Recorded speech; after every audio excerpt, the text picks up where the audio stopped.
Hello dear students. एक लंबे समय के बाद एक बार फिर आपसे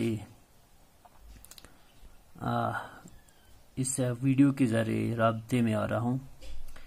जैसे कि आप जानते हैं कि इससे पहले जो हमारा विंटर सेशन रहा और विंटर सेशन के ख़त्म होने के बाद अनफॉर्चुनेटली इस पेंडेमिक की वजह से हमारे रेगुलर क्लास नहीं हो पाए। तो ये जो वीडियो क्लास का एक सिलसिला जारी हुआ, उसके तहत जो विंटर सेशन में हमने जो 2 चैप्टर्स कंप्लीट किए थे, नेशनलिज्म इन यूरोप और नेशनलिज्म इन इंडिया, तो 3rd चैप्टर से हम स्टार्ट करने जा रहे हैं। और 3rd चैप्टर के अंदर जो है सबसे पहला आपका लिवलीहुड इकोनॉमीज एंड सोसाइटीज में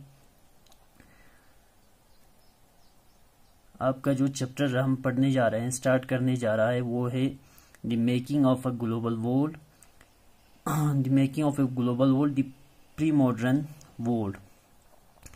प्री मॉडर्न वर्ल्ड यानी ये जो जदीद दौर है, जदीद दुनिया है, उससे पहले वाला फेज। इसके अंदर हम सबसे पहले बात करेंगे ग्लोबलाइजेशन की और इस कंसेप्ट को हम क्लियर करने की कोशिश करेंगे कि ग्लोबलाइजेशन क्या होता है। तो ग्लोबलाइजेशन हम उस प्रोसेस को कहते हैं, आपको एक मैप के जरिए और इसके अलावा इस डेफिनेशन के जरिए ग्लोबलाइजेशन का एक ऐसी प्रोसेस है जिसके जरिए लोगों के अंदर इंटरेक्शन या इंटीग्रेशन, कंपनीज का, लोगों का और गवर्नमेंट का वर्ल्ड वाइड, पूरी सारी दुनिया के अंदर लोगों की इंटरेक्शन बढ़ जाना, इंटीग्रेट हो जाना इकोनॉमीज, यानी जो नेशनल इकोनॉमीज है वो इंटरनेशनल इकोनॉमीज के साथ इंटीग्रेट हो जाना, कंपनीज का, मल्टीनेशनल कंपनीज का आ जाना, एमएनसी जिनको हम कहते हैं, इसी चीज को हम ग्लोबलाइजेशन कहते हैं। ग्लोबलाइजेशन अगर आप सादा शब्दों में या सिंपल वर्ड्स में समझाएं तो अब ये जो दुनिया जो है वो काफी सिकुड़ चुकी है। सिकुड़ने का मतलब ये नहीं कि उसका रुतबा कम हो चुका है या उसकी ज्योग्राफी कम हो चुका है। सिकुड़ने का मतलब ये है कि आप जो कंट्रीज है दुनिया के अंदर, जितने भी मुल्क है, वो एक दूसरे पर इतने ज्यादा इन्हिसार हो चुके हैं, डिपेंडेंस हो चुके हैं, एक दूसरे के इतने क्लोज आ चुके हैं कि अब हमें ऐसे फील होता है कि अब दुनिया एक ग्लोबल विलेज में, यानी एक दुनिया अब एक ग्लोबल विलेज बन चुकी है। पहले जैसे वो डिस्टेंस, पहले जैसी जो दूरी थी वो अब नहीं रही।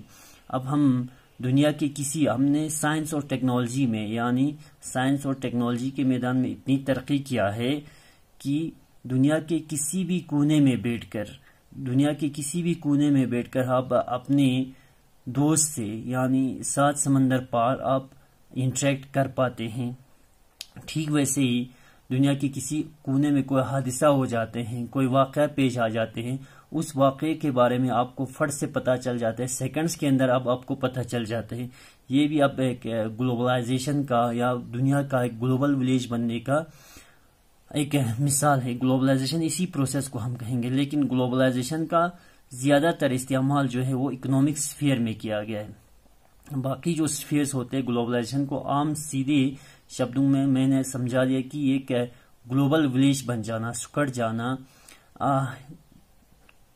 एक दूसरे पर डिपेंडेंस या इंटरलिंक्ड हो जाना, पूरी वर्ल्ड जो है इंटरलिंक हो जाना, इसी को हम ग्लोबलाइजेशन कहते हैं। जैसे एक विलेज के अंदर जब आप एक गांव के अंदर रह रहे होते हैं तो आपको गांव के सारे वाकयात के बारे में पता चल जाता है। ठीक वैसे अब हमें दुनिया के सारे वाकयात के बारे में पता चल जाता है। जैसे कि हम किसी एक गांव में बैठा हो, इतनी छोटी हो चुकी है अब दुनिया। पहले क्या हुआ करता था कि कहीं एक बादशाह का मौत हुआ करता था और दूसरे बादशाह को उस मौत की खबर पहुंचने के लिए, उस तक वो खबर पहुंचने में काफी समय लग जाता था। अब उस कहीं किसी इस तरह की एक प्रेसिडेंट की मौत हो जाती है तो हमें सेकंड्स के बारे में पता चल जाता है कि फलाना ब्राजील का प्रेसिडेंट वो गुजर गया या कहीं को कोई और वाकया पेश आया। तो ये भी एक ग्लोबलाइजेशन का एक मिसाल है। अब हम वापस आते हैं ग्लोबलाइजेशन का। मैं आपको एक मैप्स के जरिए भी आपको ग्लोबलाइजेशन का, ये ग्लोबलाइजेशन की आपको एक मैप्स है कि किस तरह दुनिया जो है, जैसे आपका ये नॉर्थ अमेरिका हो गया, नॉर्थ अमेरिका, और इस तरह ये एशिया का हो गया, ये अफ्रीका हो गया, ये अफ्रीका हो गया, और ये वाला साउथ अमेरिका हो गया, या बाकी यहाँ पर ईस्ट एशिया है, यहाँ ऑस्ट्रेलिया है और ये एशिया है, कि किस तरह ये मुल्क जो है ना, सारी दुनिया जो है एक दूसरे से किस तरह इंटरलिंक हो चुका है, एक दूसरे से किस तरह जुड़ चुका है। ये एक ग्लोबलाइजेशन की एक एग्जांपल है आपको। ये सारे मैप्स जो है आपको ग्लोबलाइजेशन के मैप्स हैं। तो हम आगे बढ़ते हैं चैप्टर्स में। तो ग्लोबलाइजेशन की जब हम बात कर रहे होते हैं तो एक ऐसी इकोनॉमिक सिस्टम की बात कर रहे होते हैं जो पिछले 50 सालों से बनकर हमारे सामने आए। पिछले 50 साल यानी 1950s के बाद जो न्यू इंटरनेशनल इकोनॉमिक ऑर्डर बनी है, जिसको हम नियो कहते हैं, इसके बारे में हमें पढ़ना है, नियो के बारे में। तो हम अक्सर इसी को हम ग्लोबलाइजेशन कहते हैं। लेकिन ग्लोबलाइजेशन कोई रिसेंट फिनोमिना नहीं है, ये एक ऐसी अमल नहीं है कि जिसको बने सिर्फ 50 साल ही हुए। ये बहुत पहले समय से ग्लोबलाइजेशन का हमारे पास एग्जाम्पल है। दुनिया के मुल्कों का एक दूसरे के साथ क्लोज हो जाना, एक दूसरे के साथ इंटरलिंक हो जाना, उसका हमारे पास बहुत पुराना मिसाल, बहुत पुराने समय से हमारे पास मिसाल मिल रहे हैं। तो आपको इस चैप्टर में पता चल जाएंगे कि ग्लोबल वर्ल्ड जो है ना, मैंने आपको यहाँ पर लिखा है कि पिछले 50 सालों से जो प्रोसेस चलता है उसे हम ग्लोबलाइजेशन कहते हैं, जो इकोनॉमिक सिस्टम कहते हैं, बने हैं। लेकिन अगर आप इस चैप्टर में आगे बढ़ेंगे तो ग्लोबल वर्ल्ड की पिछले 50 साल नहीं बल्कि एक बहुत ही लंबी कहानी है, बहुत पुरानी कहानी है। बहुत पुराने समय से लोग क्या करते थे, लोग ट्रेड करते थे, लोग माइग्रेट करके चले हैं।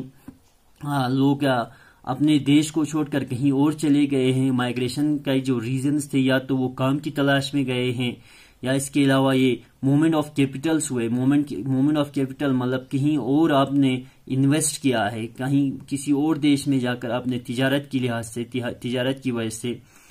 तो ये जो चीजें होते आए हैं वो काफी पुरानी है। तो ये जो ग्लोबल इंटरकनेक्टेडनेस की अगर आप हमारे दौर में देखेंगे कि किस तरह हम पूरी दुनिया से जुड़ चुकी हैं, तो इसको समझने के लिए, इस ग्लोबल इंटरकनेक्टेडनेस को समझने के लिए हमें उन तमाम फेसेस को समझने की जरूरत है, जिन फेसेस से होकर ये ग्लोबलाइजेशन यानी ये जो वर्ल्ड है कि किस तरह गुजरते समय के साथ ये ग्लोबलाइज होता चला गया है। तो यहाँ कहते हैं कि पूरी ह्यूमन हिस्ट्री के अंदर ह्यूमन सोसाइटी जो है वो इंटरलिंक होते चला गया है। यानी जो इंटरलिंक है, एक दूसरे के साथ जुड़ना है, वो काफी ज्यादा हुआ है वक्त के साथ। पहले वो इंटरलिंक उतना ज्यादा नहीं था, लेकिन समय बढ़ता गया, वक्त आगे जाता गया, तो ये इंटरलिंक जो है ना, ये इंटरकनेक्टेडनेस है, वो भी बढ़ता चला गया है। फ्रॉम एंशिएंट टाइम्स, बहुत पुराने समय से जो ट्रैवलर्स थे, बहुत सारे ट्रैवलर्स, अगर आपने बहुत सारे ट्रैवलर्स या वो लोग अलग अलग देशों में गए हैं, ट्रेडर्स गए हैं। इस ट्रेड के हमारे पास अभी इसी चैप्टर के अंदर सिल्क रूट का आपको एक मिसाल देंगे। इसमें हमें पढ़ना है सिल्क रूट के बारे में। तो इसके अलावा ट्रैवलर्स आए हैं, प्रीस्ट आए, बहुत सारे। अगर आप क्रिश्चियन मिशनरीज की बात करेंगे तो क्रिश्चियन मिशनरीज या इसके अलावा जो इस्लाम फैलाने के लिए लोग आए हैं, वो सारे जो है वास्ट डिस्टेंस को ट्रेवल करने के लिए। इसके अलावा बहुत सारे ऐसे लोग भी आए हैं जो नॉलेज के लिए, अपॉर्चुनिटीज के लिए, या स्पिरिचुअल फुलफिलमेंट के लिए, या इसके अलावा पर्सिक्यूशन से बचने के लिए, सजा से बचने के लिए वो लोग माइग्रेट करके कहीं किसी और देश में चले गए हैं। तो जब ये माइग्रेट करके या अपने मुल्क से कहीं और चले जाते हैं, अपने साथ वो गुड्स लेकर गए हैं, अपने साथ मनी लेके गए हैं, अपने साथ वैल्यूज, स्किल्स, आइडियाज, इन्वेंशंस और कहते हैं जर्म्स एंड डिजीजेस भी वो अपने साथ लेकर कहीं, जब जिस मुल्क को छोड़कर किसी और मुल्क में गए, अपने साथ इन सारी चीजों को लेके गए हैं। 3000 BC में एक एक्टिव कोस्टल ट्रेड हुआ करता था। इस यानी समुद्री तिजारत हुआ करता था। इस समुद्री तिजारत ने इंडस वैली सिविलाइजेशन को आज के दौर के वेस्ट एशिया के साथ जोड़ा था। वेस्ट एशिया में जहां पर आपके हमारे पास मिडिल ईस्ट के जो कंट्रीज आते हैं, मिडिल ईस्ट में आपके अरेबियन कंट्रीज आते हैं, पर्शिया आते हैं। इस ग्लोबलाइजेशन का हमारे पास एक मिसाल ये भी कि उस समय से ये ट्रेड हुआ करता था मुल्कों के बीच में। तो ग्लोबलाइजेशन कोई रिसेंट फिनोमेना नहीं, बल्कि ये ग्लोबलाइजेशन या प्रोसेस ऑफ ग्लोबलाइजेशन जो है वो काफी पुराना है। For more than a Melania, यानी तकरीबन हजारों साल से कौरीज जो है, कौरीज जिसको हम हिंदी में हम इसको कौड़ी कहते हैं, जो सीशल्स होते हैं, असल में सीशल्स को करेंसी के फॉर्म में, करेंसी के तौर पर इस्तेमाल करता था। ये फ्रॉम मालदीव्स, ये मालदीव से होकर कहाँ गए हैं, ये चाइना पहुंचे हैं, और चाइना से ये ईस्ट अफ्रीका पहुंचे हैं ये सीशल्स। यानी इससे हमें पता चल जाता है कि ये मालदीव्स में जो सीशल्स मिले हैं या ईस्ट, और वही सीशल्स जो अफ्रीका में मिले हैं, चाइना में मिले हैं, तो इससे पता चलता है कि इन मुल्कों के बीच में इस एक किस्म का ट्रेड हुआ करता था।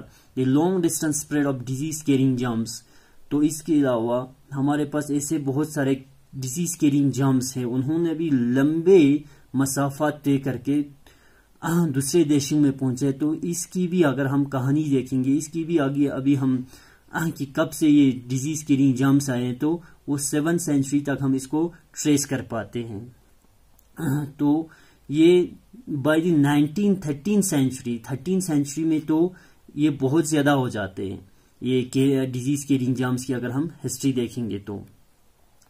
अब हम आगे बढ़ेंगे, इसमें हम पढ़ेंगे स्लिक रूट्स। स्लिक रूट्स का एक silk route pre modern world के दौर में, यानी जदीद जो दुनिया बनी है, जदीद जो दौर है, उससे पहले एक किस्म के ट्रेड हुआ करता था। ये रूट जो है वो बीसी से, यानी बिफोर क्रिश्चियन एरा, बीसी से चलता और तकरीबन 13th या 15th सेंचुरी तक ये रूट्स जो है, इन रूट्स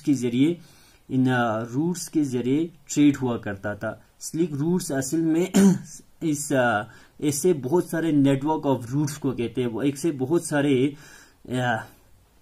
बहुत सारे रूट्स थे जिन रूट्स के जरिए स्लिक की तिजारत हुआ करता था। स्लिक उस समय सबसे ज्यादा फाइनेस्ट क्वालिटी स्लिक जो है वो चाइना में बनता था, और चाइना से ये इन रूट्स के जरिए स्लिक की तिजारत हुआ करता था। इन रूट्स के जरिए चाइना में बनी हुई वो स्लिक जो है वो सबसे पहले तो ये एशिया के अलग अलग देशों में चला जाता था, और इसके अलावा एशिया के मुख्तलिफ रीजन्स को आपस में जोड़ने के बाद ये जो रूट जो है एशिया को यूरोप के साथ जोड़ता था, और इसके अलावा नॉर्दर्न अफ्रीका के साथ भी एशिया को जोड़ता था। तो ये एक ही रूट नहीं, इसमें बहुत सारे रूट्स आते थे, बहुत सारे ऐसे गुजरगाह, यानी वहां से इन रूट्स के जरिए तिजारत हुआ करता था। तो स्लिक की सबसे ज्यादा तिजारत हुआ करता था इन रूट्स पर। तो इस वजह से इन रूट्स की जो है, स्लिक की इंपॉर्टेंस की वजह से इन रूट्स का नाम जो है क्या बनी है, इन रूट्स का नाम जो है वो स्लिक रूट बनी है। तो उस समय चाइना से जो स्लिक्स निकलते थे, सबसे पहले वो चाइना से निकलने वाले स्लिक्स जो है एशिया के मुख्तलिफ रीजन्स में पहुंचते थे। इसके बाद यही एशिया को आपस में जोड़ने के बाद एशिया को यूरोप के साथ और फिर नॉर्थ अफ्रीका के साथ जोड़ता था।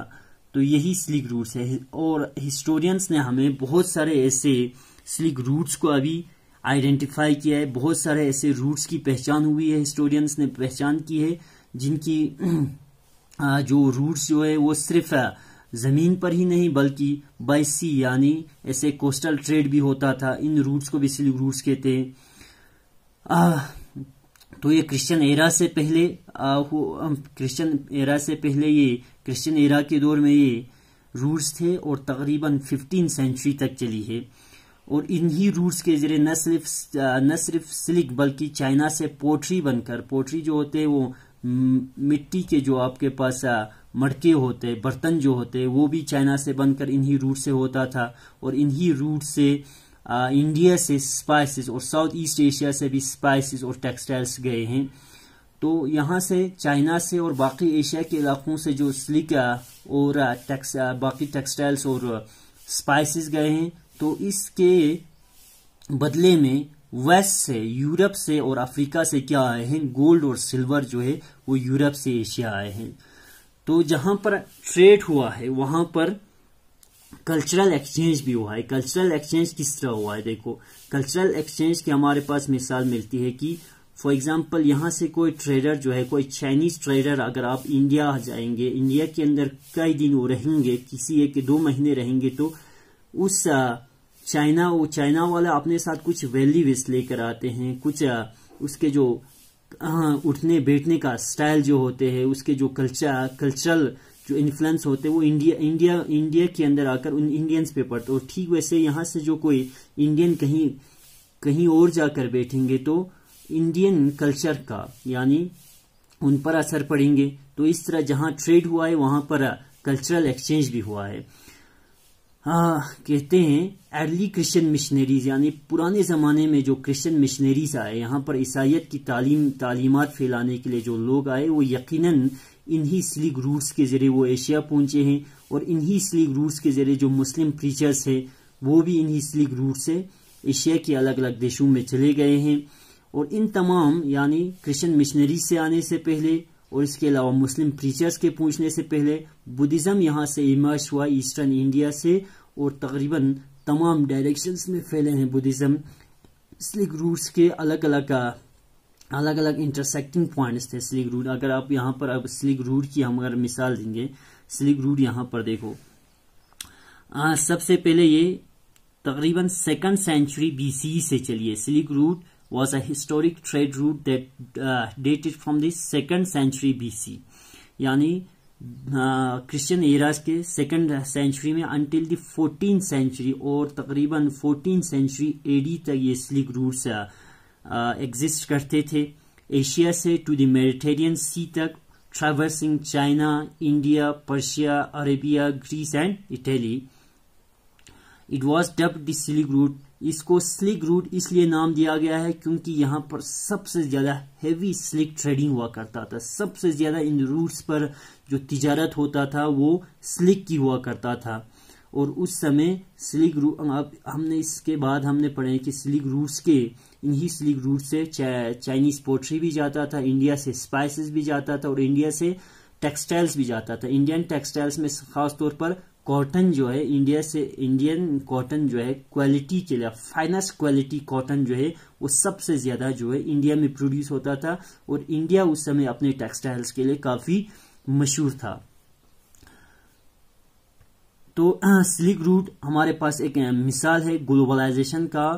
इस चीज को क्लियर करने की, ग्लोबलाइजेशन जो है कोई रिसेंट फिनोमिना नहीं, बल्कि BCE से ये ट्रेड जो है ना, क्रिश्चियन एरा से इस तरह मुल्कों के बीच में ट्रेड हुआ करता था। ये ट्रेड जो है कोई पिछले 50 सालों में बनी हुई कोई प्रोसेस नहीं है। इसका हमारे पास एक मिसाल था सिल्क रूट का।